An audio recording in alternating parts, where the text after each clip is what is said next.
Hi, guys, and welcome to today's episode of Home to Hear. I'm so excited for this episode because we're speaking to someone who I met at work and started off as a colleague, and now I feel as a friend and a sister. So I'm super excited to share her story with you today. And I'll let her introduce herself. Hi, Nox. Hi, Tiani. Nice to be here on your show. Thank you for inviting me. So, do you want to tell the people your full name and where you're calling us from today? Okay, so my full name is Nokukhanya Ntuli. I am from Johannesburg, South Africa, but I am currently based in Washington, D.C. I am working for the World Bank Group as well as Tiani, and I've been here in the U.S. for 7 years now. So tell us about, a little bit about yourself, your background. You said you're from Johannesburg. What was it like growing up in Johannesburg? And what was your childhood like? So I always say I'm from Johannesburg because I was born in Johannesburg and I lived in Johannesburg until maybe I was 2 years old, and then moved to stay with my grandmother in a place called Dundee in KwaZulu Natal. We stayed there myself, with my two siblings. When my parents were studying, they were studying medicine in Medunsa. And when they finished studying in Medunsa, we came back to live with them, but they were now based in Pretoria. So I did my growing up until maybe I was 7, 8 in Dundee, and then moved to live with my parents in Pretoria. We first lived in Medunsa, which is where they were based because that's where they were studying. And from there, we moved to Soshanguve, which is where I grew up and finished my high school. Okay. So fun story. I've been to Dundee Oh, really? because one of because I started out as a mining lawyer, so there are a lot of coal mines in Dundee. So some of our clients they were Yes. actually based there. So I know it's when I went now, like it's a pretty small town. Still, it was rural. Like this was 2010, 2011, 2012, during those years. So I can imagine. I mean, what was it like in your like childhood? How do you remember it like as a city or Well, as a, I mean, a it village? was always really small, but when you're a small child, everything seems very big. So I think we didn't realize how small it was until you grew up and went back and thought, wow, this place was really tiny. But I do remember that we used to live in the township and my grandmother was working at the hospital. So we would walk to the hospital to go and see her after we come back from school, which means obviously it wasn't that big because we didn't take a very long time walking from the township to the hospital, but it always seemed like a big journey when we were doing it because we were very young. And then Pretoria, I went to Tux. So I mean, I also feel that like Tux connect. I mean that Pretoria connection. And how was like living in South Africa in I'm guessing this was like the 80s, Yeah, it was the 90s. 80s because I was born in the 70s, right in the middle of the 70s. And when we moved to Pretoria, it was probably early 80s, 1982, 83, somewhere there. Um, we moved to Soshanguve, which is where we lived, and we used to go to school in Loreto Convent. And my brothers went to school at CBC, so we used to commute on a daily basis. The commute was, I'd say, a good 45 minutes from Soshanguve. Um, I don't think I ever liked Pretoria. Um, I think Pretoria represented a lot of discrimination to me because before we moved to Pretoria, we were really in all black schools. In Dundee, we were in an all black school. And then when we got to Pretoria, my parents wanted us to go to the private schools. So early in the 80s, I think some church schools started opening up, Catholic and Anglican schools started opening up to take some black people. And so my parents applied. At first, the school only accepted one of the siblings. And my mom then was petitioning the Catholic Church to say, look, if you're serious about discrimination, you got to show it. So eventually we all went to the Loreto Convent School, but it was early days in like integrated society. It was really difficult, um, and I don't have very pleasant memories of school, except of course I was there. I made some good friends. Some of them are still friends up to this day. But it was a difficult period, and it was also difficult because we were all living in the township, and some of us went to private schools. And just that adjustment between being from the township, going to private schools, having to come back home and continue to interact with the kids that were going to the schools in the township, you started to feel like you were doing quite a lot of code switching everywhere. That Yeah. you know but it's, going to private school, I think at the time presented really good opportunities for us, but it was not a very easy experience to be in private schools around those times. Thanks for sharing that and for giving that context around like, and Pretoria still does feel like a pretty it feels like a pretty segregated place even up to now. When I was going to tax, it was still English and Afrikaans. When I was like doing my LLM, my LLB, sorry. Yeah, So you're like, and you always felt as the English speaking students that like the Afrikaans students got like better scopes for their exams. They got better, just better notes like that. They had a much um, like they received like an advantage, right. first of all, I guess, learning in their mother tongue, and then secondly, just the fact that it was like an Afrikaans medium institution from the beginning. So seeing how, I guess, kind of slow the change has been in Pretoria, is something that is quite noteworthy. But thanks for painting that picture. And then about going to high school, and then what did you decide to do when it was time for you to go to college or university? Well, honestly, I was quite interested in going to Wits University, but my parents didn't want me to go to a university in South Africa. I think what also happened during the period that we were in high school was that there was a lot of activity in the townships when people had just become very tired of the apartheid system. So there was lots of mobilization, lots of you know people who wanted the youth to join, or something was called join the force, where they'd come to your house and want you to come and join the force. And it was quite heavily policed. Well, we wouldn't say policed because it was the army that used to be in townships most of the time. So there was quite a high level of instability and violence that was happening in townships at that time. I also remember that we had things like consumer boycotts, where people decided they're not going to go and buy things in town anymore. And when we were in Soshanguve, there was really one entrance into Soshanguve. So sometimes you'd find that there were blockades or roadblocks where the youth were searching all the cars coming in from town. And of course, we used to come from town because that's where we went to school. Um, they'd been searching people to see whether you were buying things from outside, and just trying to enforce this sort of consumer boycott thing that was going on. My parents felt that the townships were a little unstable, and that the country is unstable. Nelson Mandela came out of jail shortly before I finished high school. He came out in 1990, and I finished in 92. And I think there was just too much uncertainty. So my mom actually went to the British, what is it called?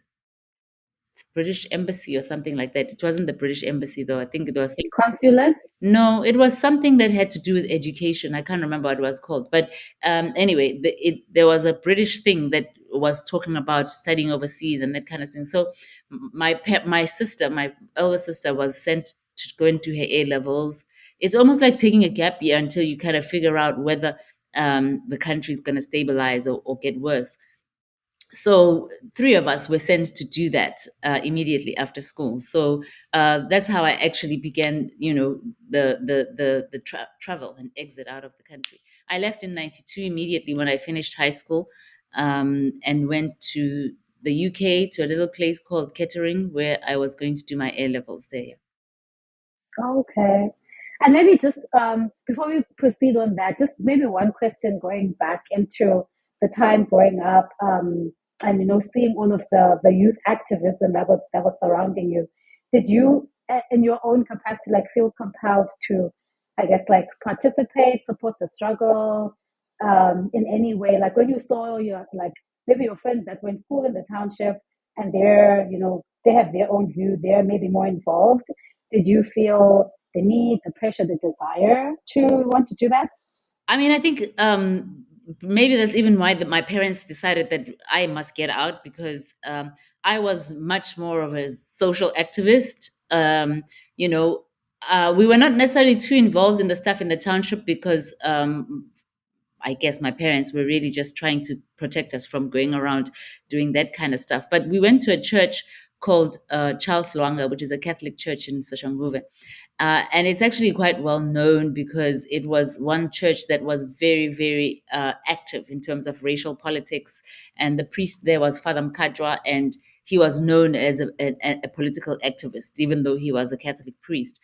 And I do remember that he started a youth movement in church where he wanted to mobilize, conscientize us, and I was part of that. I joined that, and we used to go with him to different places, where he'd expose us to the politics of the country. And I think maybe my parents thought, "Ooh, this is not going to end well." But also, I kind of think that being in a public school, like a private school at that time, a lot of us had two choices. You either assimilate or you become very Mm. vocal and you become an activist. And I think I was on the latter side where I just became much more active, and was very much trying to sort of conscientize the rest of the people at school. I remember when it was assembly time and Nelson Mandela came out of jail, I asked if I could get a platform during assemblies to talk about it and why it's important that Nelson Mandela is coming out of jail. I don't know whether people at the time, I mean, we were young, right? So people were 16, 15, 16, 17, around those ages. I don't know what the white kids in particular felt, whether this resonated, whether this landed, but certainly for the black kids, it was just like, yes, it's a movement. Yeah. I think thanks. And just a curiosity of mine, like now that you went through.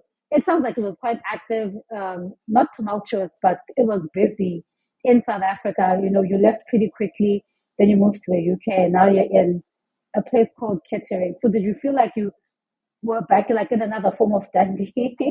No, not really. I actually felt very much that I was missing out on the action that's happening, like the change is taking place, and I'd gone be sent to this tiny little place.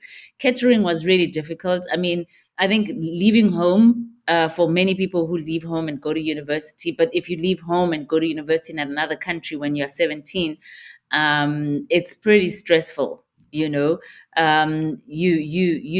take for granted what everything means being home until it's no longer there. First of all, I'm very sensitive to cold, and they sent me to England, which is very, very cold. I was miserable for so long until my parents actually went to one of these shops in South Africa that sells camping equipment, and they bought me a jacket and they sent it. They bought me hiking boots just to try and keep warm. But it was difficult. The first 6 months were really difficult. Although my sister was there and she'd already adjusted, it was really difficult being out of the country and away from family, and everything was very new. People would ask some very strange questions which you just didn't understand. Like, oh, where did you get the clothes from? And it was, I mean, I think we never sort of in South Africa imagined that people would ask you those types of things because you know where people get clothes from, you know how people move around. People wanted to know, how did you get here? Did you fly? Did you use a boat? It was really very jarring, I suppose, having those kinds of experiences at the beginning. But I missed home a lot. I missed the culture. I missed the people. I just missed everything. I missed the music. Yeah, there was a lot of stuff going on. I won't say that I was like an activist, because there are some people that were very politically active. I think my parents really did not want us to get involved in politics, but in spaces where I found myself, where I thought things need to be spoken, I used to do that. And did you take that same spirit with you to the UK? Were you, I mean, how did that, continue to show itself? I mean, like now, of course, I understand the type of work that you do, and I can see that through line, and we'll get to that part. But how did you continue that when you moved to the UK? I'd say, most of the time being in the UK, I was just trying to adjust to being in the UK. I was trying to adjust to the studies. The transition between matric and A levels was huge. I mean, it was incredible. It was almost like we didn't learn anything, and then all of a sudden you were just thrown into some proper learning. Um, and I unfortunately, my parents wanted me to do science subjects, which I was very bad at in matric. And then they wanted me to do them in A levels. It was just ridiculous because it was so difficult. I was doing biology, chemistry, and physics.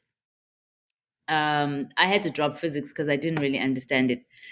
So I ended up doing biology, English, and chemistry. Yeah, That is tough because I did A levels. I went to high school in Zim and we do like the Cambridge exams. right. So I can't even imagine like having no context and being like thrown into A levels when like you because you're preparing for it for literally from the time that you do your O levels. You like the path is to get to A levels, so you have that mindset along the whole journey. Yeah. So I can only imagine how difficult that must have been, and then also an environmental change as well. That just makes it a lot more difficult. No, it was very difficult, and I mean, it was a lot of changes. So I think the focus on social justice sort of subsided a little bit at the first couple of years. I was getting used to a new place, the weather, the subjects, just like missing home. And then there was also this part where you are no longer living with your parents. You're like, oh my God, there's like this freedom. Nobody is gonna see you here, do whatever. I started dating. So it was just a very busy time that had nothing to do with issues of social justice. So you finished out your A levels. Then what were your next steps after you finished your A levels? Did you how long did you stay in Kettering? Where So I did moved you from go Kettering after and I that? went to London. I started studying law in London through the University of Wolverhampton, but there was a campus in London which was hosting University of London and University of Wolverhampton together. It was based in London, so I got in there and I did my law degree there. Um, and then from there, I moved to Nottingham to do my master's degree. Um, yeah, and then I worked at Unilever after I finished my master's. I worked in intellectual property law. And during that period, you had your beautiful daughter. Yes, that was very stressful. I had my daughter when I was in my well, I got pregnant when I was in my second year, but I had her when I was doing my third year. So that was just a lot of adjustments that needed to be made because, I needed to make sure that I'm able to finish school. I'm gonna have a child and she needs to go somewhere whilst I go to school. And there was like bills and all manner of things. So I actually moved from London and went to stay in Luton at a friend's house. And so that was like cheaper for me to do and commute into London so that I was able to sort of manage that. Yeah. But yeah, it was very, very difficult. I must say that there were some people along the way that were very helpful. There was a lady called Esther Tat. She used to be a child minder. And when I was going back to school, then I found her and she used to look after Ayanda during the day. She had other children, I think maybe 20 children in her house. But when I was going to start writing exams, she then offered to just keep Ayanda for a whole month so that I can study, I can go and write my exams, I can come back and just, focus on school. And I can come by and see Ayanda anytime I want to see her. So that's what I had to do for my final year and my final exams, which was interesting because I think my parents just did not believe that I was actually going to make it. Um, but my dad was very surprised that I passed with the child. I think there's a lot of like determination. As someone who was born when my mom was doing her second year Yeah. of her law degree, Oh, so you know what? wow. I think there's really something to it. There's definitely something to it. And so, what then? How long were you then? At Unilever and in London, all in all. So I worked at Unilever, which was one of my most memorable work experience. I loved it. I was doing intellectual property. In particular, I was working with domain names and trademarks.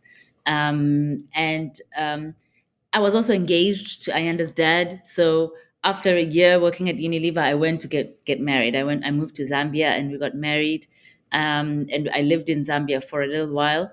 And things went sour pretty quickly. So I moved back to South Africa and started working at Spur and Fisher, which was actually the law firm for Unilever. So, it was quite a good fit, I suppose. I worked in the trademark department for a little while. And then we dissolved the marriage with my ex-husband. It just wasn't working out. So that ended in 2006. And then I continued living in South Africa. I moved from Spur and Fisher. And actually, the reason I moved from Spur and Fisher is because when I finished my law degree, I went straight to Unilever. And then from Unilever, I got married and moved to Zambia. So I worked in Zambia in a law firm for a little while. But then when this marriage started to go sour and I moved to South Africa, I joined Spur and Fisher. And the intention was to join Spur and Fisher and do my articles. So I was an article clerk and I did my articles and I finished my articles. But because the people who were the principals at Spur and Fisher were also the people that do the law school, the legal studies, and they were very closely associated with the can't even remember what you call it, but the school, the legal school where you write your exams in South Africa. Yeah, Um, I should know this. yeah, so they were very closely associated with it. So the practice was that they register you a few months before you have to take your Hmm. exams. Actually, you can't register because you didn't study in South Africa. You need a South African degree. So that was like a bummer. They tried to sort of figure out what else I can do and stay in the law firm because they really thought I was doing good work. But I figured that's not going to work out because I'd never make a partner. So after about 2 years at Spur and Fisher, I left and then went to continue my social justice work. Um, See, then the silver thread of social justice comes back in. Yeah, yeah. I mean, I think also when I was really thinking about it, because they told me at Spur and Fisher that, okay, look, you won't make partner, but they can make a directorship path for me because, if I need to be partner, I need to be admitted with the Law Society. And it wasn't going to happen unless I did a South African degree, which I think because I just finished my master's, I just thought that doesn't make any sense. There's no way. I also was very surprised because a lot of the case law that at the time when I was studying the reliance on the case law, there was lots of British influence in the South African jurisprudence. In fact, when I did my research for my master's on domain names, I came to do research in South Africa and just to see what it looks like, and there was no precedence that was South African related at that time. Most of the precedents I was using was UK based. So I was very surprised that they would have such a strict rule about it. But anyway, I decided to go and do something with my law degree, and I joined an organization called IDASA.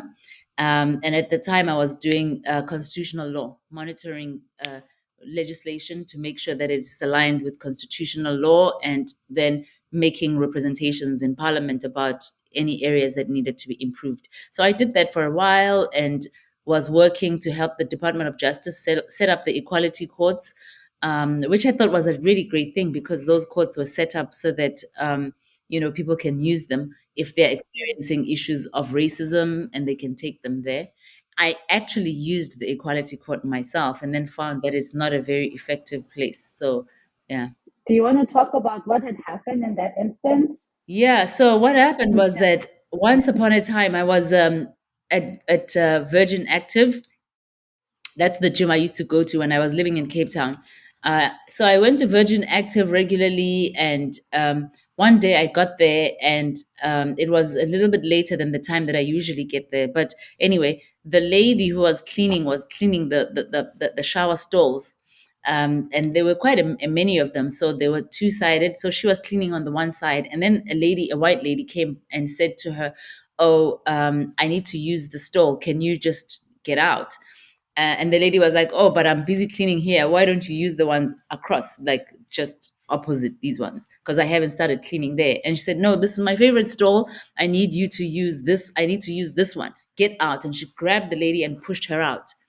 And then the lady was like, "Okay, but at the very least, allow me to remove the soap because if you fall here, it's going to be my fault." And the lady literally kicked her out, like, physically. So I walked up to the situation and I said, "I'm sorry, but why are you doing that? She's cleaning. She told you that you can use the ones across. Why can't you use the ones across? Nobody has a favorite stall here. This is a public place. This is the gym. It's not your house." And she proceeded to kick me as well and pushed me. And so in any case, I reported this to Virgin Active. Virgin Active was like, oh, they're going to discipline her, but they really dragged their feet about it. So I told this story to a lawyer friend of mine who's an advocate, and he was like, okay, let's use the Equality Court. Let's file something. So we got a police statement of assault for me and the other lady, and we filed a thing with the Equality Court. Um, in fact, Newsweek picked the story up and they ran the story. So Virgin Active sent an apology. They said that they gave the lady a warning that this is behavior that's not acceptable to whatever. But I can sort of pursue anything further that I want to pursue. It was very disappointing because the judge then said, he doesn't believe that this was a racially motivated incident. And I was like, well, what can we call it? The woman is a cleaner. She was kicked and thrown out by this white woman who obviously feels that she has power over this person. And when I tried to intervene, she was just like, what the hell do you want to get involved? And also proceeded to assault me. But anyway, they ruled in favor of this lady. And she said her grandson has got a best friend who's called Sipo, who's black. So it was very disappointing. And I recently read about the equality courts and that they're not very useful. People don't find them to, be producing the kind of results that they expected them to. So yeah, that was my experience with the equality court. And when you see, like, I mean, those experiences that you had in South Africa, growing up then, and then, looking at what the society is like now, do you think that's maybe part of the motivation as to why it's been easier for you to make the moves that you've made? Because ultimately, like, the being home aspect doesn't really always feel that good. I mean, I think maybe it's exhausting to be in South Africa, and I think you only realize how exhausting it is when you get out. Um, that the whole racial dynamics and everything being classified as black or white, um, it gets tiring. And I think being in South Africa, it gets tiring because this is a country that belongs to you. This is, and so you have emotional attachment to things that happen in a way that you probably don't when you are in other places. Having lived in other African countries, the racial dynamic doesn't come out, you know, because things may happen. You may believe that you are being discriminated against, but you're never going to think you're being discriminated on the basis of your race, because everybody is black in other places. So, yeah, I do think that it does have a bit of an influence. I think South Africa, it has a lot of things that are very good, but it also has a lot of challenges that, sometimes you feel that it's okay if people feel they can't live with these kind of, challenges. There was a time when a lot of white people were moving to Australia, and people were saying, ah, if you don't want to be here, you must just pack up and go. Good riddance. And I think for a while, I thought that probably was a good response to people wanting to leave, because I felt like we need to all pull together and just fix the place and work together. Well, there are political challenges that, of course, make that a bit of a limitation. But there's also crime challenges. There are some people who have experienced horrendous crime issues, and they've decided they cannot live here and raise their children there. And I think that for me makes a lot of sense. Your experience will dictate how you want to navigate the world. And if you can't be in a place because you do not want to expose your family to that level of violence, then I think it's okay. It's a good decision. But for me, I think the reasons why I left South Africa were one, my parents sent me out, and then you grow, you become different. Your exposure to different cultures opens your mind a lot more, and you become curious about other things. And so curiosity also got, you know was at play. I married somebody who was not South African a long time ago, when it wasn't the most popular thing, when people were still called the Magwere. um, I think your worldview becomes a lot bigger when you are somewhere else for an extended period of time, not for vacation. Um, and so, having lived in England for 8 years, it's not a small amount of time. There are certain things that you appreciate about South Africa, and there are others that you don't appreciate. And then the curiosity of just learning about different cultures, was also one of the things that sort of really propelled me to go and do things in different places. I have like three questions that I want to ask just on that. So first of all, you mentioned that you lived in other African countries. So I know you lived in Zambia. Where else have you lived? For like, I guess an extended time, something that's like more than like 12 to 18 months. Yeah, I've lived for in Zambia. I would say, you know what, for me, extended period is beyond 6 months, where you've lived somewhere for a period of, you're not on holiday where you're there for a month or so. I've lived in Zambia, I've lived in Uganda, Kenya, Liberia, and Ethiopia. Okay. Yeah, Okay. So basically, South, East, and North Africa. yeah, yeah. South, Oh, and East, West. and West. Yeah, I've lived in Southeast and Liberia, which was West Africa. And I know one of the things that as South Africans we sometimes have is this um, unpopular title when it comes to dealing with with people from other African countries of being, because xenophobic, when people feel that they don't feel safe to come to South Africa or like interact with South Africans. How do when you are confronted with, some of those questions and those discussions, how do you deal with that? I mean, I always say that, in South Africa, there will be pockets of people that are racist. There will be pockets of people that are xenophobic. Um, the pocket may be big or it may be small. But xenophobia is real, because I did experience it, because I married somebody who's not South African. My daughter Mm, looks not very typically South African as well. And she's also of a darker skin color than myself. And when she was young, people used to say, "Is this your child?" Like, "Yo, why is she so black?" Um, mm, so it's not that I have not experienced it. I have experienced it. And in fact, at some point when there was this eruption of xenophobia. I remember while I was in Cape Town, and the government was trying to put in place a mediation team that was going to actually work to integrate the people who are foreigners into the townships. And so they were facilitating dialogue, So I was part of that group that was just working with the government to do that kind of stuff.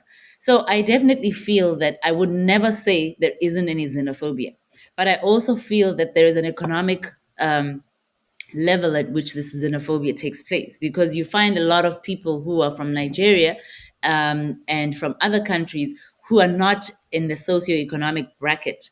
So maybe they are of a higher income earning mm. status, and they don't necessarily experience that level of xenophobia, where people feel, "What are you doing here? Get out and go," So there is some economic dynamic that is playing itself out, where people, I think, in the townships, who feel that they are not making any progress in their lives, and the opportunities that they hoped would come to them after 1990, when Nelson Mandela was released, are not happening. And then there are these other people that are coming in, and they're just like scooping up the jobs. That dynamic is real, but it also happens in a place where economically sometimes people feel a little challenged. Sometimes South Africans say that South Africans don't want to work, they don't want to be domestic workers, they don't want to be waitresses, they want to be a CEO. I think there is also a level of truth there, but perhaps not the whole truth. Uh, Yeah. and sometimes, when you're a foreigner in a foreign country, you work hard, because there is nobody who's going to be supporting you. You got to fend for yourself. And I've experienced that, particularly when I moved to Uganda, because when I moved to Uganda, I didn't move to Uganda with a job or a plan. I just decided I'm going to go and live here, you know and so you have to make ends meet for yourself. Okay, can you tell my question now? Next question is around. I want to come back to the Uganda thing, but I just want to finish out this section. So when we spoke about, racism and, the frustration of racism in South Africa, does that feel different to the frustration around racism that you have, like now that you've lived in the UK and like in the US? How do you feel about racism in those like different societies, or does it feel more divorced because like this is not your country? Like, what are your thoughts? How do you approach racism in like outside of your home context? I think that I can't say that I draw the conclusion that things are racist all the time as much as I do back home. Um, Mm, I do think that the UK has got a different type of racism that is very subtle, where people sort of are very much undermining you, and you know it's they try to cover it up and plaster it over as though they are being civil, but it's there, it's underlying, it's also systemic, um, and so I do feel that perhaps because I'm not so emotionally connected to being a British person, um, that you're there, you do whatever you need to do, and you can go somewhere else. This is not your home. The US, I feel, is slightly different in that I connect with the racism here a little bit more than I did in the UK. I think because, they also have systemic racism, which over the years they've obviously been chipping away at. But, there are many things that have lots of similarities that people grew up in the US experiencing that we experienced in South Africa. For instance, mm, segregation of where people live, where people school, where you can go and where you can't go. Whilst I think it sort of was abolished in the US a little earlier, perhaps, than it was in South Africa, I remember going to school and they said, we are going to go on a school excursion to the movies, but we're going to use the public transport. And then we got to the public transport, which was a bus. And then the bus driver said, no black people allowed in the bus. Uh, and I think the school was a bit shocked that, oh my God, this is an oversight that we didn't think about because, we just thought we'd use the white bus, but black people are not allowed in the bus. So I feel that the American experience, sort of those things were changed a little earlier than they were in South Africa. But because I was there, I experienced them in South Africa. It resonates a lot. I also find that that whole dynamic between Black African Americans and Africans plays mm, itself out in a way that's quite similar to how South Africans and other Africans have that dynamic where, there is almost an acceptance by the system of the outsider. So here, I feel that there is a perception that Africans progress a lot in the mm, workspace, maybe because they are a preferred Black person than the African American, which is very similar to what happens in South Africa, where they feel that maybe people from Zimbabwe or people from somewhere else, they progress career-wise because there is just a better acceptance of them by the system than the South African people. And it's if you turn it around and you think about, okay, when I personally encounter white people, when the white person is a South African white person, there is an immediate reaction to that because there's a historic yeah, relation to it. They may turn out to be a really nice person, but your guards are higher than they would usually be for a non South African white person. So I don't condone the behavior, but I understand where it comes from. I agree. And like especially when you speak about like meeting other, white South Africans here, and you just and someone's like, oh, this person's also from South Africa, and you're like, we're not from the same South Africa. That's it. Yeah, yeah. But if, you if a know? person said, "Oh, this is someone from Germany," you'd be like, "Oh, well, that's great." You'd even have a Yeah. coffee. But with South Africans, there's a lot of you tread very carefully, because you are waiting for any moment now that their true racist self is gonna sort of drop, which Yeah. which I guess is unfair, but this is the thing that I think makes relations in South Africa a little bit unhealthy.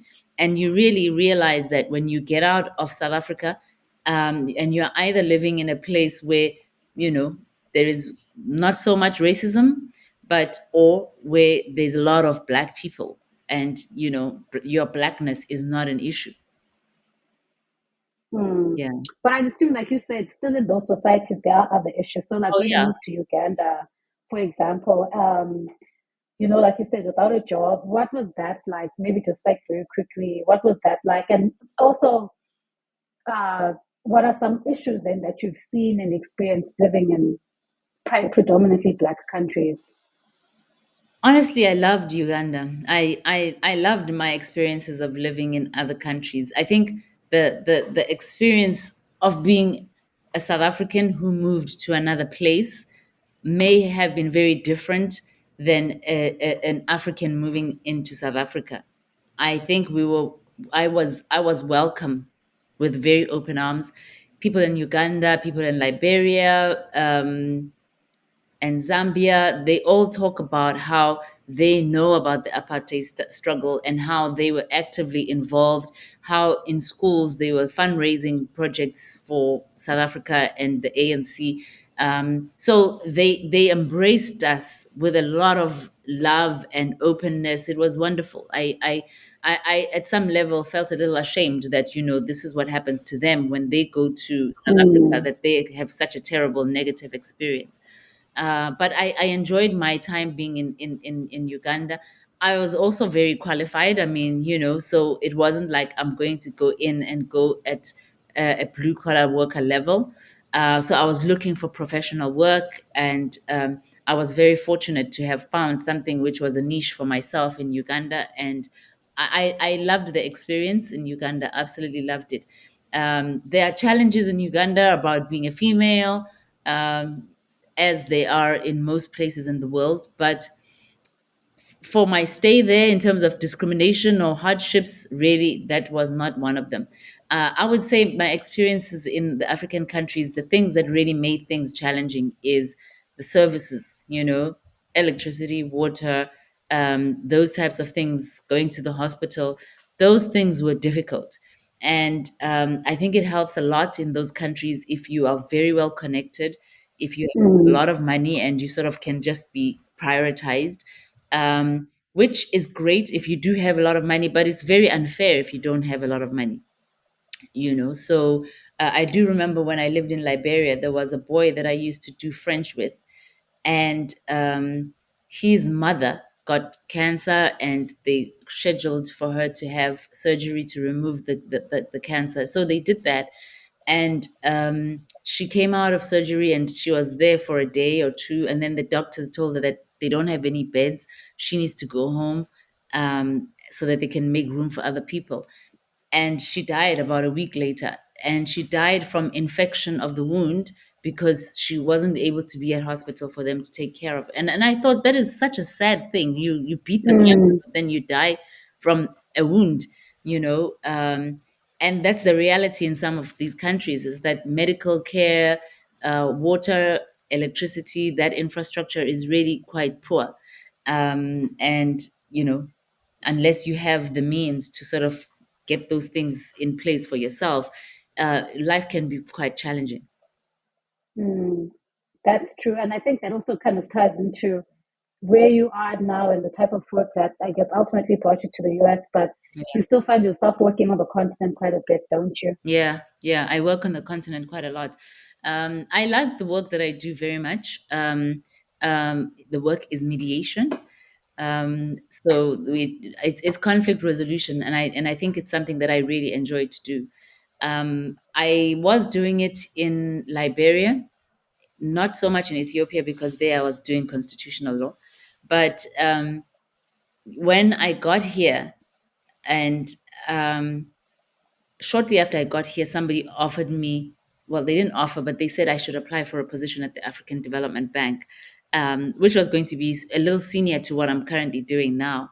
And honestly, I think my thought was I just need to be somewhere where there is water and electricity, and that's constant. I just like that.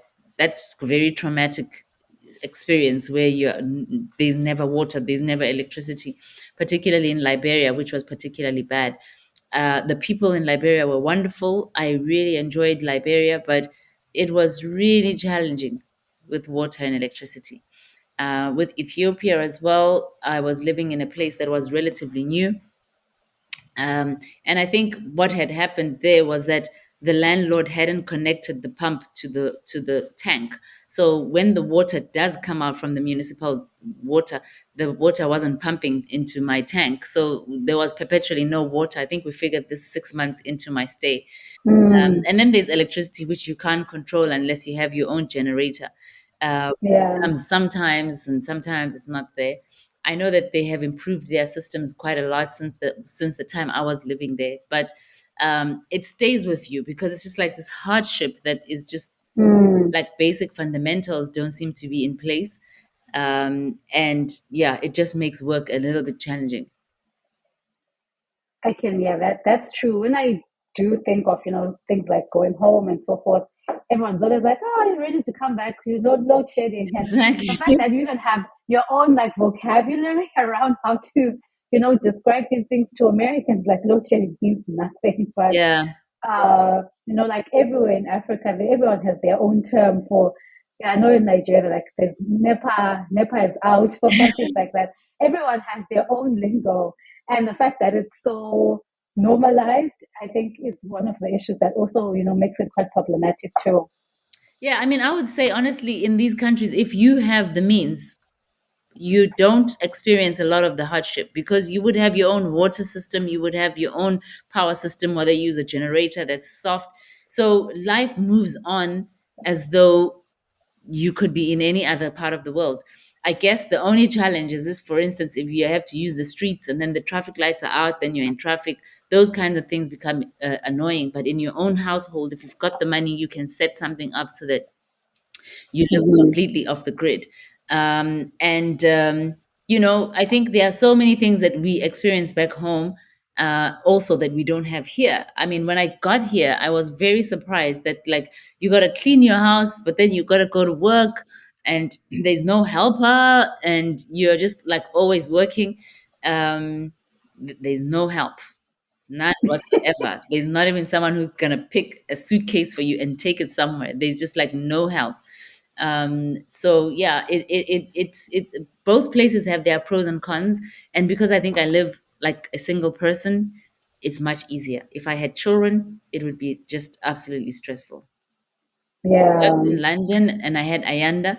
It was so stressful, so stressful because you have to rush to the nursery, then rush to work, then rush back to the nursery, go home, cook, make sure she's eaten before she falls asleep. And then, she falls asleep. It's like 8 o'clock. And then the next morning, you are rushing again all over. There's nobody who can say, okay, can you pick the child up? You make food and clean the house. No, you have to do all of that stuff yourself. yeah. Everything is really just looking at you, and there's no real respite again, unless if you're willing to put a lot of money, a lot more money than what we're used to, like being the output for you to get that type of support Yeah. and those kind of services. But I think, maybe winding down now and, really speaking about you, one of the things that I thought was quite interesting is that you mentioned that you became different, having moved to the UK after, for high school the first time, and then moving to Zambia, and then, moving back to South Africa, and ultimately, working across Africa and now living in the US or being based in the US. How have you seen yourself becoming different in each season? With each move, how do you see, or how have you seen the difference in yourself? Like, have you, what values of yours have changed? In what ways have you changed with each season and with each move that you've made? Yeah, I think what I'm gonna say is like this is something that we use when we are doing mediation training of how to see the other person's perspective. So if you are standing on one side and you're looking on the floor and there's a six on the ground, you can only see a six. If another Mm, person is standing across you and they look on the ground at the same number that you're looking at, to them it appears as a nine because they are on mm, the other side. And so, what you can do as two people standing on two opposite sides is that you can continue to engage and disagree or stick to your worldview because that is the only thing that appears on your side is a six or a nine. But if you go to the other side, you're going to see that, oh my gosh, yes, indeed, from this side it's actually a 9, where I was standing it's a 6. And I think that's what happens to you when you travel, is that your Mm. worldview, you are born in South Africa and your worldview is in a particular way. And then you go somewhere else and you actually see what people see. You begin to understand things in a different way. And the more places you go to where you are able to see different perspectives, things change for you. So even if you had to go back to South Africa where you see a 6, and somebody was telling you in South Africa that that person is wrong, they're saying that there's a 9, but actually this is a 6, because you've actually taken the trouble to go somewhere else. You can tell this one in South Africa that, you know what, we see it as a 6, but actually Mm. it's a 9 if you go that way. Which they will never believe until they themselves do that. So I think that's what happens when you travel. Things open up, your mind opens up, you see things in a different way, you are able to appreciate different perspectives, even if you don't necessarily have to agree with them. You also find that you become more adaptable. Having lived in Zambia is very different from South Africa, but it's also different from Kenya and Liberia. You recognize people's accents, you understand. When I see a person from Liberia, I can tell immediately when they're speaking that they're from Liberia. And they have a very different type of way of speaking English, which takes a while to sort of get used to. So you see things in a very, very different way. And it becomes challenging when you are engaging always with people that have never gone anywhere and have never seen different things. Fortunately, the Yeah. circle of friends that I do have back home have been exposed to other countries. So that is great. But you are also still dealing with a society that, whilst we have a lot of access to information about the worldview is still very much a South African worldview. Yeah. Yeah. Okay. One question coming out of that, like I had one of the episodes that I did was with two of my friends, and it was two people intentionally. One is from Zimbabwe, one is from Botswana, Mm, and I called it People of the South. right. Shout out to Dali Tambo. Do you remember that show, People of the South? Yes. Was Dali Tambo the one you interviewed, or you're just saying shout out? I wish. I'm saying shout out Right. to him. No. So we were talking about like why is it like and your view as Southern Africans, and I guess now in this in context specifically South Africans, that South Africans don't really leave the continent, and even when we then kind of do, like the way that there's a massive Nigerian community, a big like East African Kenyan community. When someone is coming from those countries, it's so easy for them to like arrive to people. Whereas, like, I don't know what your experience was as a South African when you moved here. Like, you are really kind of solo dolo. Like, you have to kind of figure things out on your own. Like, we don't have that. Where what happens to the spirit of Ubuntu once we leave if we leave the continent, and then like, why is it that South Africans like don't seem to leave? Well, I don't know what the scientific answer for that is, but I do think that one is because we were closed off for a long time. So, everything was about South Africa and became South African. I think because of the sanctions and all that, South Africa was also forced to sort of elevate themselves if they wanted to have a Mm, certain standard of living, that things needed to change internally. And so, medical facilities, schooling facilities, just general infrastructure is pretty good, compared to some other places that one has been to. So I think the necessity to leave because things are so bad was not necessarily there. With crime mm, now, I think people have begun to think about, yo, this is not sustainable. I can't live here and live a happy life. I think economically, the economy doesn't seem to be holding up very well. People are struggling with jobs. And so people are starting to see whether they can find opportunities elsewhere. And then I think maybe, there is this thing where we were living under an oppressive system where to be black was to be the worst. There was a mm, systematic, um, you know, ingraining in our heads that black is bad, black is just, not a good thing. And so, why would I think black is bad and then want to go into an African country where it's just black people? I think there is a little bit of that also happens. But I know that the people who have perhaps ventured out to maybe one African country feel like, oh my goodness, let me go and go to the next one. This is amazing. Yeah. I did a backpacking experience in 2005 by public transport, bus, and trains from Cape Town to Kenya. And it was just fantastic to see how things change as you go along. And you know the fear that there's this dark Africa that is there, it was not like that at all. I felt so safe, I felt so welcome. It was just so normal that um yeah, you wish other people could do a lot more of it. Mm. Yeah. And around community building, when we then eventually do leave, what do you think we can do better around community building for For South as Africans South outside. Africans Yeah. and I'd say Southern Africans? That kind of put us all together in a Yeah. cluster. In my experience, I have met South Africans in many places that I've gone, and I truly believe that one of the biggest challenges about South Africans and us creating a community is the racial dynamics that we have. Because when we say, I'm a Black South African and I want to meet a South African community that can welcome me when I get to some other part, I'm really thinking I'm trying to find some Black South Africans. They are white South Africans and other type of racial South Africans, and they form their own little groups. And I think South African Blacks also form their own little groups.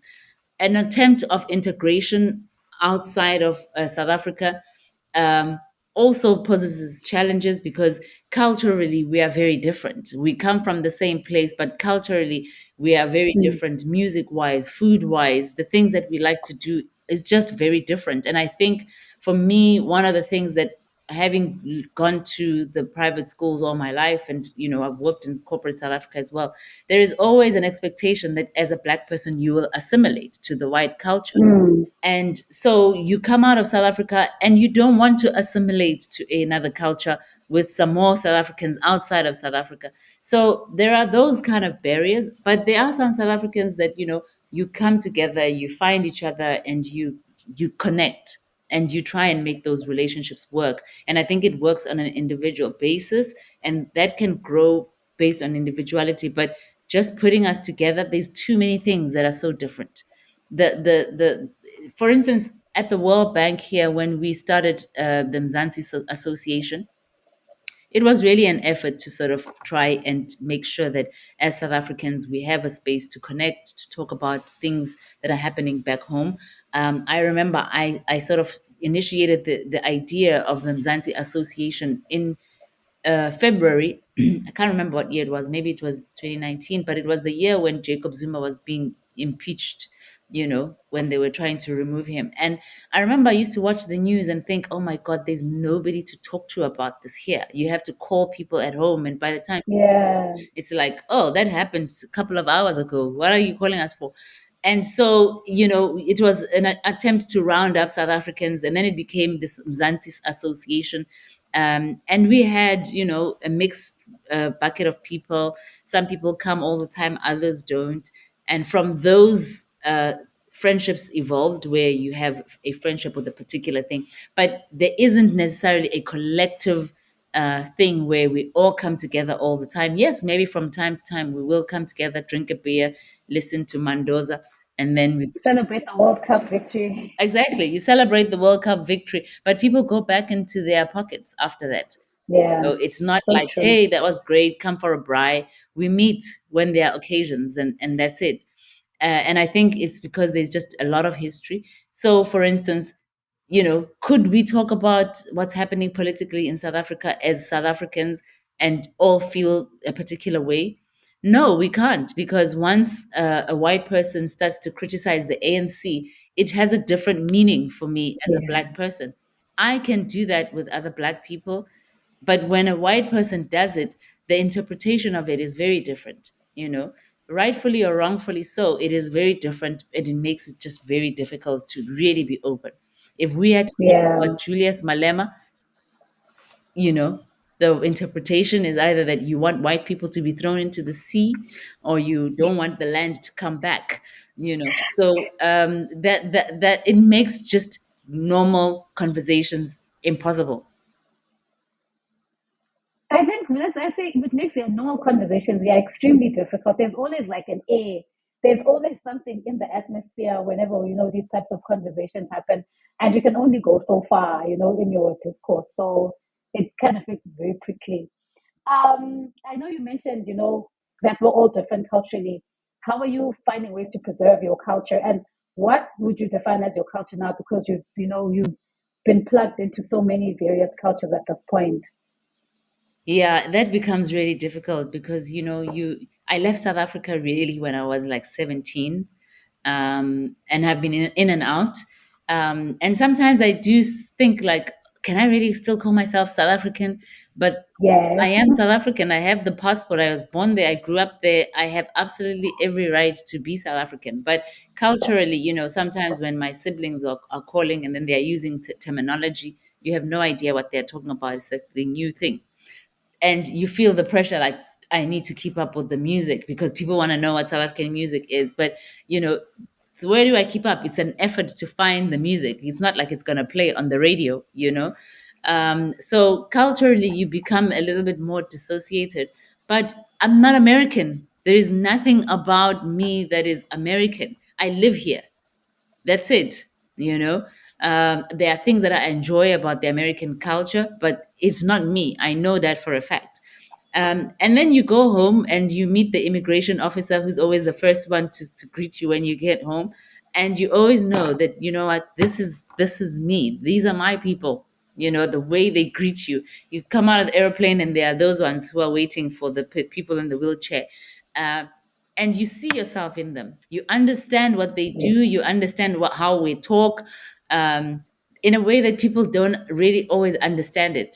So I guess it's not necessarily that I'm going to wear something, I'm going to have a particular music, but there is a culture, the way we connect, the way we speak, the way we understand each other, that you get it if you're South African. The girls who get it. I love that. Yeah. It's like when I went home last time, and then I got off the plane, and I was like smiling at those ladies who were like waiting, to help people who have need like assistance. So I was smiling at them, and they were just looking at me like, "Is this girl crazy?" Then I remembered, oh yes, in South Africa we don't smile at people, we greet. You must say someone and just be smiling at people. That's an American thing Yep. to just be smiling at people. And everywhere you say someone and you say something, you greet them, you don't smile at Yeah, them. that's true. It's like weird if you smile. It's like, what are you doing? And if you greet, you can greet in any kind of way. You can even speak. You don't even have to greet. You can just say, "Whoa, I've landed." They get it. It's like it's wonderful. It's a very special thing. And I think now that I've been out of the country for a very long time, you start to appreciate some of these small things. I came back home a couple of years ago, and I was having lunch with a friend, and then from there we thought, okay, I need to go to Pick and Pay. There used to be a Pick and Pay across to where we were having lunch. So I was walking and telling her, okay, let's go to the Pick and Pay here because I want to grab some things. And some guy was randomly sitting there, was like, "Oh, Pick and Pay is closed, sister." And I just thought, that is so South African, because I'm not talking to you. You are not even near. You are just listening to the conversation, and then you feel the need to help me by telling me stuff. Um, and yeah, it's something that's very special. It really is. Well, Knox, thank you so much. And we're going to now transition into our rapid fire questions. Okay. So, just very quick, kind of the first thing that comes to your mind as I ask these questions. But this has been so, so excellent, so awesome. I really appreciate your views and just your humor. Thank you. And not a lot of So, people who get the humor. no, go, you're hilarious. First question: home or here? Home. What's your favorite food from back home? Scopas. Please tell the people what that is. You know what? People don't really know what it is. There was a question on Facebook that was saying, "What is scopas?" And there were many things that were coming out, but it's some kind of popcorn. People believe it's like bird food. I don't think so. It's a popcorn. What? No, it's Amanik. Amanik. Amaniki niki. Yeah, I'm a keep. Ne? Yeah, Ama keep keep. Yes. yeah. See, not ama knickknacks. Ama keep keep. Yes. It's like a form of a corn, but it doesn't look like popcorn, and then it's colored. And nobody ever brings it for me when they come to the US. Nobody brings them. I don't know why. I think maybe immigration doesn't allow you to take them out. I have no idea. But that is my favorite food. That is my favorite Okay. South African thing. All right. I love that. Thank you. I must educate the people care about. Thank. Oh, I thought I was saying ama niki niki. Ama keep keep. Yes. What's your favorite snack here? My favorite snack? Oh, that's really hard. I would say it's the Nutella sticks. Okay. Yeah. So now, if someone has never heard music from your home country and they ask you to, recommend a song that describes South Africa, what song would you recommend to them? Well, like the first one that would come to mind was be Sister Bettina. But then the thing about Sister Bettina is that it's got some very foul, vulgar lyrics. One, two, I played it for one guy here in the US and said, "Oh my God, this is the song." And then he was like, "But that is Alia's beat. What are you talking about?" But Sister Bettina is just one of those songs that has been around for a while, and it really makes South Africans, Black South Africans in particular, it really makes them go crazy. Yeah. Thank you. The song has been added to our playlist, Oh yeah. to hear playlist, so people can go and listen to it. Yeah. Okay. Um, what's your favorite memory from back home? Wow, the favorite one. I mean, there's so many. Um, But something that like endures that you go back to time and time again? I think my favorite memory is growing up. Um, with my siblings and my cousins when we used to go on vacation. We used to go to Deep Kloof to visit my grandfather, and it would be all the cousins, all the siblings, and we just used to spend time together over the vacations. That was really, really special. We'd go to because my grandfather had a house in Deep Kloof, and then his one of his daughters had a house in the same street but at the bottom, and another son had a house at the top. So everybody used to come to the middle of the street.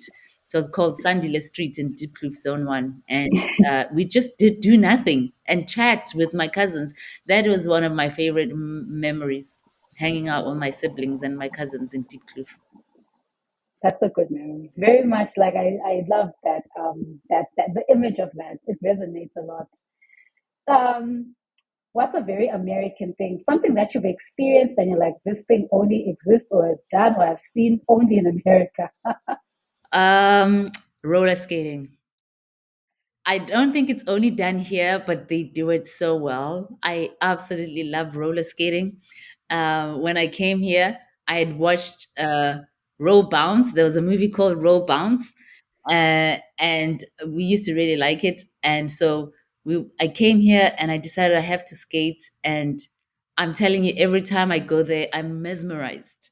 I don't skate that well, but I love it. I love the fact that people dance on roller skates and they play this oldies music, and it's a happy place for me. I love it. That's my favorite thing here in the US. I really love that for you. And I must take your invitation to come and go Yes, skating you with you one of must these really. weekends. So apart from skating, what else is something new that you learned about yourself here? Something new that I learned about myself.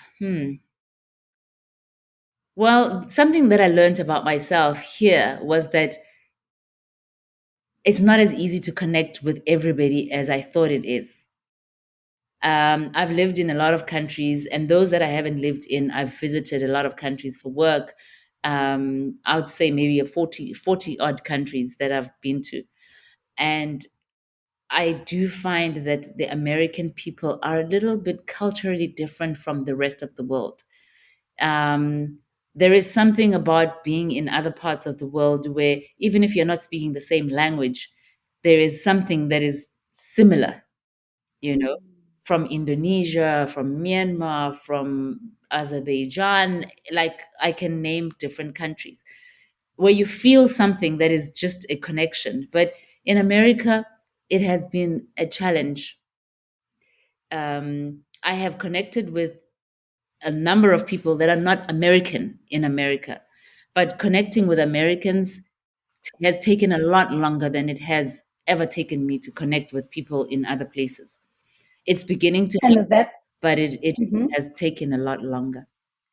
And would you say it's the same like for, I mean, like across all American races, like black, white, and I guess anyone who falls within, I guess, the I would American say demographics? yes. I feel it's the same with the white people too.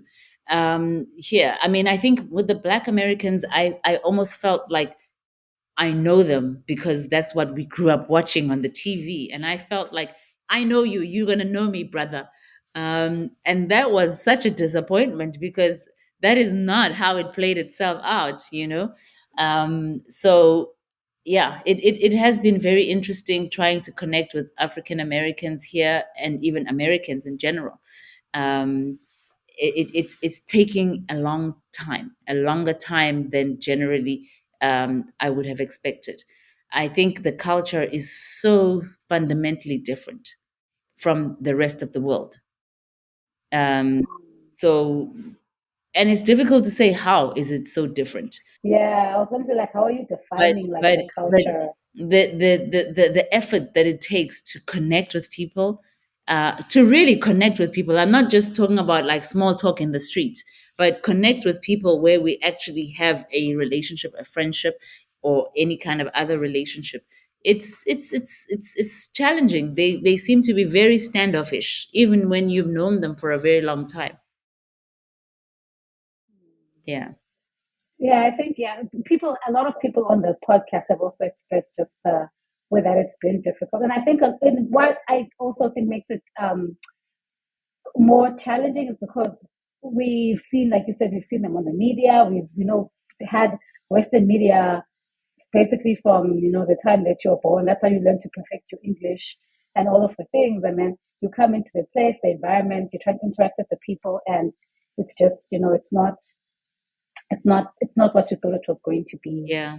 So there is a lot of work that has to be done, even just in that space. And I think a lot of people that I've spoken to, they just decide that, like, not, no, I'm just going to stay with my people, and that's it. Yeah. But I feel like that also then robs you of the experience that that's available for you to also have. But it is something that takes a lot of work Yeah, to no, experience it too. really has been a challenge, and I don't want to give up on it because um, I think that from the little pockets that I have experienced, it's a great experience, you know. But um, it's a lot of work. You need to sort of, it's like your life's work. And one of the things that really makes me think about the first question, home or here, because I think you come here for work and then you do a 3-year contract, they renew it, and now I'm going into my 8th year of being here. And the longer you are out of the country, the less in touch you are, you know, with things and people and socially, you know. So the question starts to think about, would I stay here, you know? And it's lovely. There's so many things to do, but the community is not here. You don't Mm, feel like you belong to something, you know. And I don't know whether they themselves feel they belong to something, but the community is just not here. mm. That sense, that really resonates, and it's been pretty much a silver thread, like running thread through with other guests as well. Right. What is something about yourself that you're holding on to that you brought from home? Like, what about yourself from home are you holding on to? Mm, oh, that's a difficult one. I mean, I kind of feel like I'm holding on to my whole self. um, yeah, I think one thing that I think I learned quite early on. I don't know whether it's inherent, but I think I learned quite early on is to speak up when things are not right. You know, when things are just unjust, you have to speak up. And I hang on to that. You know, I think when you grow up in a place where you're fighting systemic racism, it takes up a lot of courage. There are lots of people that have displayed that in different ways, different levels of courage, but there is a level of courage that you need to have to see something that is not right and be able to speak up.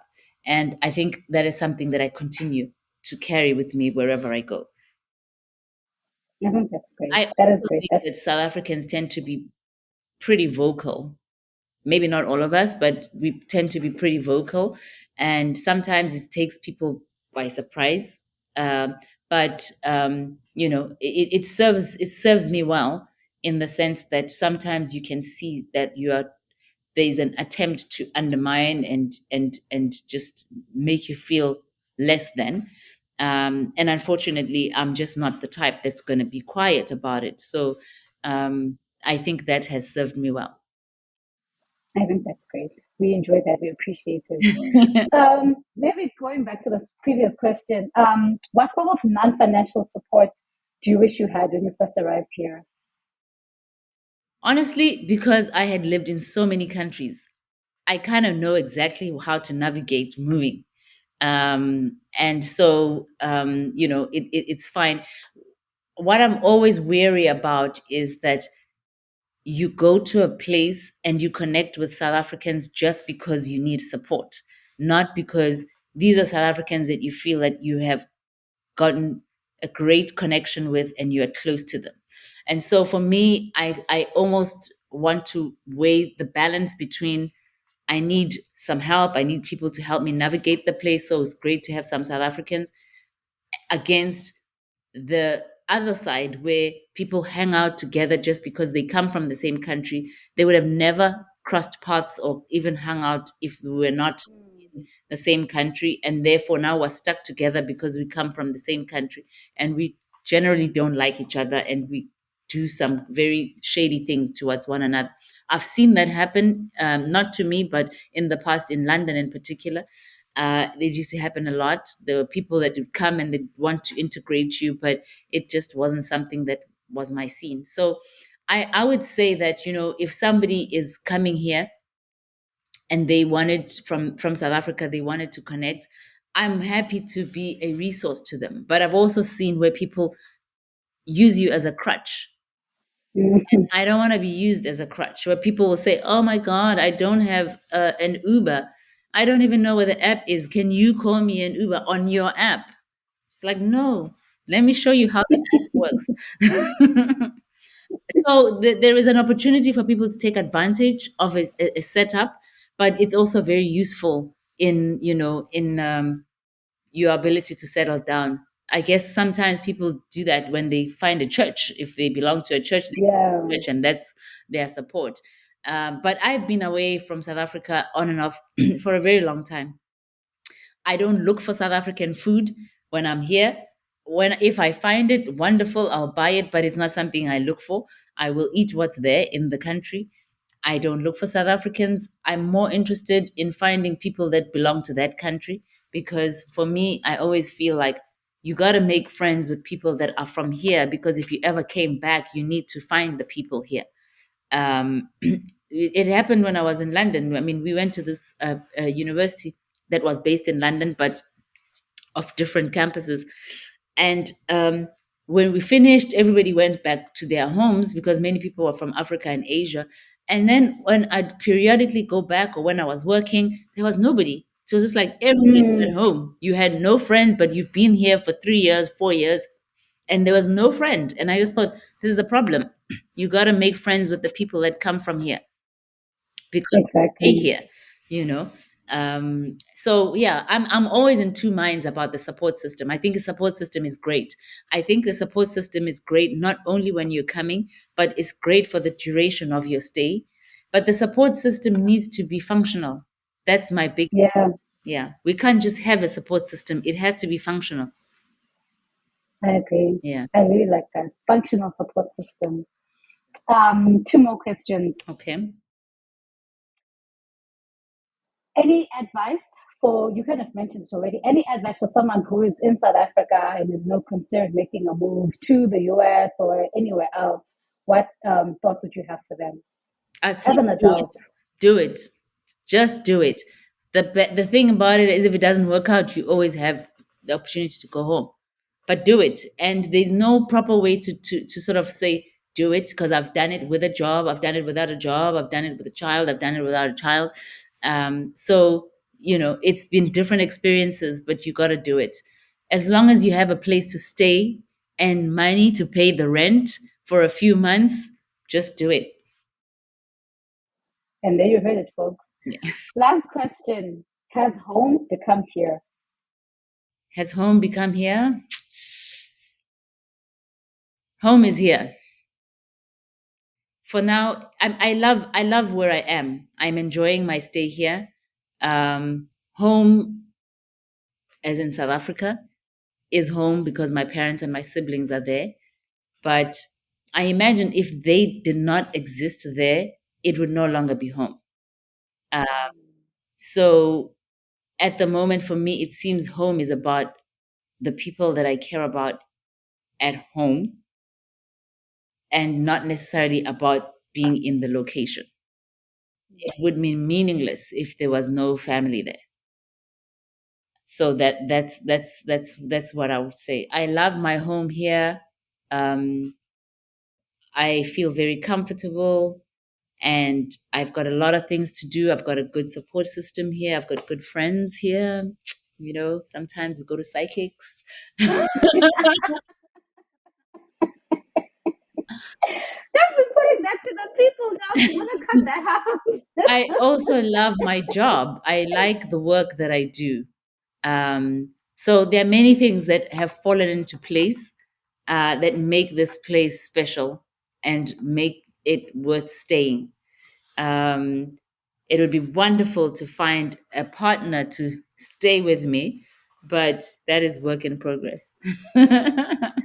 And we'll leave that there. All right. Thank you so much, Knox. It was so awesome to have you on the podcast. Thank you for sharing your views, your amazing career.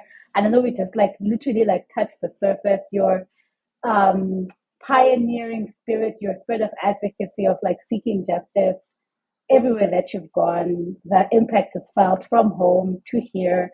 So thank you so much for joining us today. And if people want to reach out to you as a functional support sister for functional limited support, where can they find you? Well, I'm not on social media, so they were not going to find me there. But you can share my email address. That's fine. I'm very happy to be a functional support system. So, but you have a LinkedIn, so we'll probably share that. That's right. I have LinkedIn. I do have Twitter, but I never go on it. It's not even called Twitter anymore. Yes, don't worry, we won't put people on your X, All right. but we will give them your LinkedIn details. So thank you again. Thank you so much. And guys, make sure that you share this episode. Give us your thoughts. Let us know anything that comes up for you as you're listening to this episode. If not, thank you for listening to today's episode. If you enjoyed the show and you want to stay connected, make sure that you are subscribed and following us on your favorite podcasting platform, which does include YouTube. Your support means the world to me, and it helps me to keep bringing you this type of content. Also, don't forget to rate the podcast, give us a good rating, and to leave a review, leave a comment, because your feedback also helps to shape the show and it lets me know what type of stuff you guys want to keep hearing and seeing. Lastly, if you have any questions, feedback, suggestions, DM me on our Instagram account, which is Home to Hear. We can't wait to hear from you. Bye, guys.